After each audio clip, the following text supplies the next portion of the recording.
RMB එකේ සියලුම වැඩ කරගන්න ටින් අංකය අනිවාර්ය කරපු එක ගැනයි දැන් අපි කියන්න යන්නේ. මෝටර් රථ ප්‍රවාහන දෙපාර්තමේන්තුව හෙවත් RMB එක විසින් සපයන ලබන සියලුම සේවාවන් සඳහා බදු ගෙවන්නන්ගේ හඳුනා ගැනීමේ අංකය හෙවත් ටින් අංකය ඉදිරිපත් කිරීම අනිවාර්ය කර තිබෙනවා. දෙපාර්තමේන්තුව විසින් නිකුත් කරන ලද නිවේදනයකට අනුව 2025 අප්‍රේල් මාස 15 වන දින සිට මෙම නව ක්‍රියාමාර්ගය බලාත්මක වන බවයි දන්වා තිබෙන්නේ. මේ මාධ්‍ය නිවේදනය උපුටා ගැනීමයි.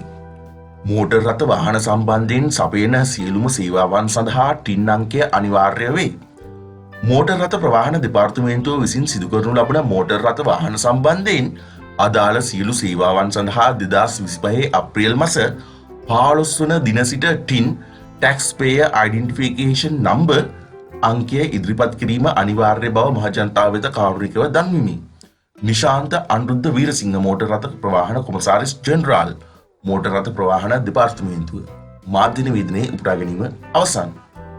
හොඳයි, ඉතින් ඒ කියන්නේ මෙම තීරණය අනුව මෝටර් රථ ප්‍රවාහන දෙපාර්තමේන්තුව මගින් සිදු කරනු ලබන සියලුම සේවාවන් වාහන ලියාපදිංචි කිරීම, අලුත් කිරීම, හිමිකාරීත්වය මාරු කිරීම ඇතුළු අනෙකුත් සියලුම ගනුදෙනු සඳහාද බදු ගෙවන්නන්ගේ හඳුනා ගැනීමේ අංකය හෙවත් ටින් අංකය දැන් ඔයාලට අප්‍රේල් 15න් පස්සේ ඉදිරිපත් කරන්නම වෙනවා.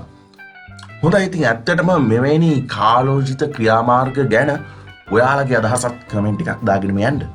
ඒ වගේම මේ වගේ දේවල් ගැන හරියටම දැනගන්න අපි channel එක subscribe කරන්න අමතක කරන්නත් එපා. ස්තුතියි.